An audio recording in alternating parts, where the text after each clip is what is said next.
2020 pada hari Rabu di Polres Situbondo kita akan melaksanakan press conference.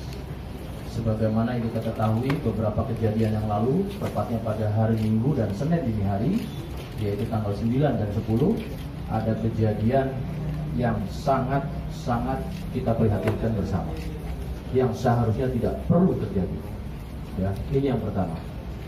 Yang kedua, baik, kami sampaikan kepada rekan-rekan media, Polres Situbondo sampai dengan sejauh ini sudah melakukan langkah-langkah secara respon cepat dan kemudian prosedur profesional untuk melakukan proses penegakan hukum terkait dengan kasus yang saya sebutkan tadi.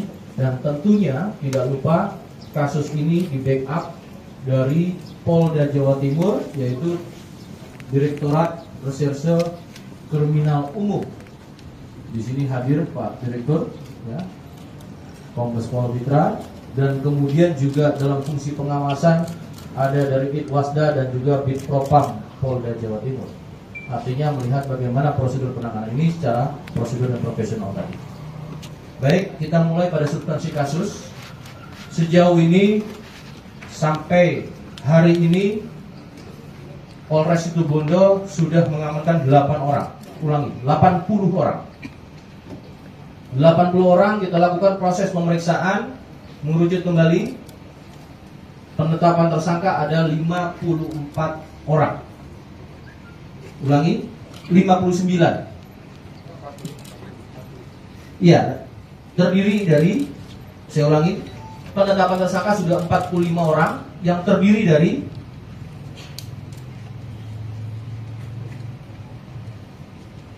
beberapa orang dewasa dan melibatkan anak-anak di bawah umur. Ya, artinya secara aturan undang-undang ada yang di bawah umur kita kategorikan.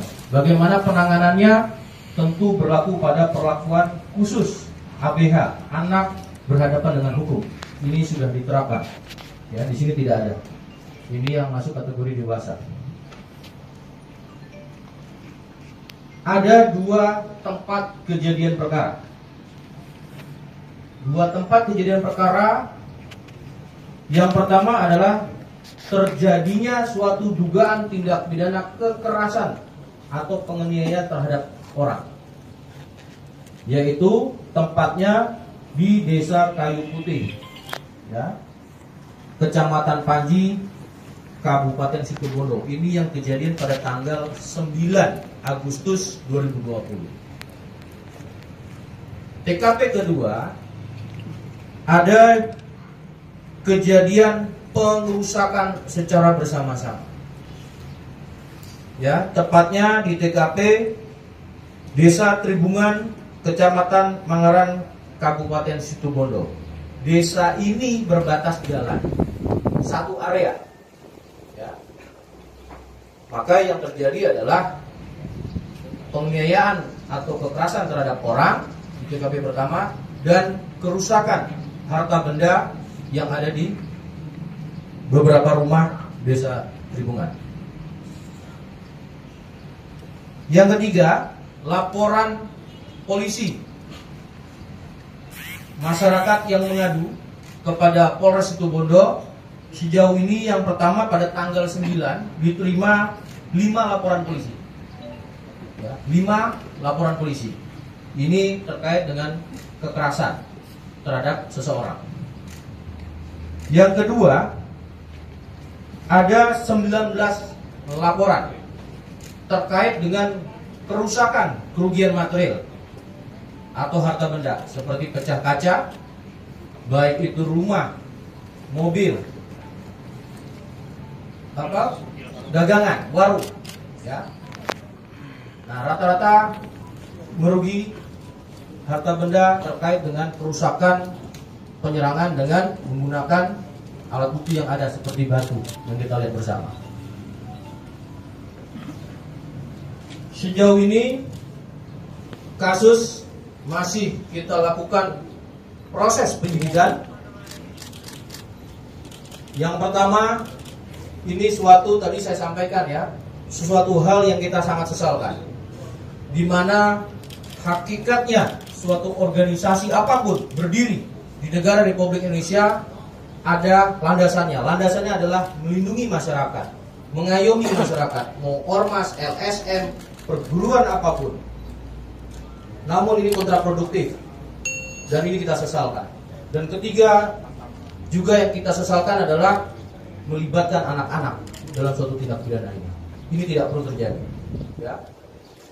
Sementara alat bukti yang kita jadikan barang bukti dalam proses penyidikan ini, kita bisa lihat ada tiang bendera, bendera dengan noda darah, ya, digunakan untuk kekerasan ataupun pengerusakan, batu, handphone atau device, dan beberapa alat bukti lainnya, ya, serta beberapa bukti kaca akibat daripada kerusakan yang ditimbulkan oleh para pelaku. Hari ini kita tahu bulan Agustus kita menjelang untuk perayaan kemerdekaan, di mana kita harus memiliki perasaan yang bersama untuk bersatu.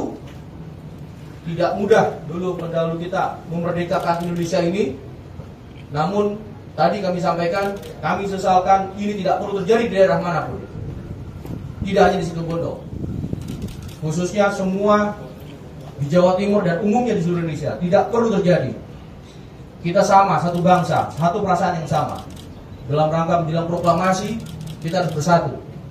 Tidak perlu euforia kelompok sehingga terjadi gap atau konflik antar kelompok. Ini yang perlu saya sampaikan. Dan selanjutnya, menjadi tanggung jawab moral kita bersama, ya, termasuk dari kelompok pelaku atau oknum dari kelompok tertentu ini, harus memiliki tanggung jawab moral bersama. Kita bersatu kembali atas nama perguruan apapun atau atas nama masyarakat dimanapun. Hakikatnya perguruan silat ini untuk melindungi masyarakat dan khususnya masyarakat yang lemah, tidak untuk seperti ini. Mari kita berprestasi untuk nama bangsa. Itu dari saya, dan secara teknis dari Direktur Reserse Kriminal Umum Polda Jatim akan menyampaikan langkah-langkah proses penyidikan yang telah dilaksanakan, dan nanti rekan-rekan silakan bertanya apa yang menjadi bagian dari proses ini.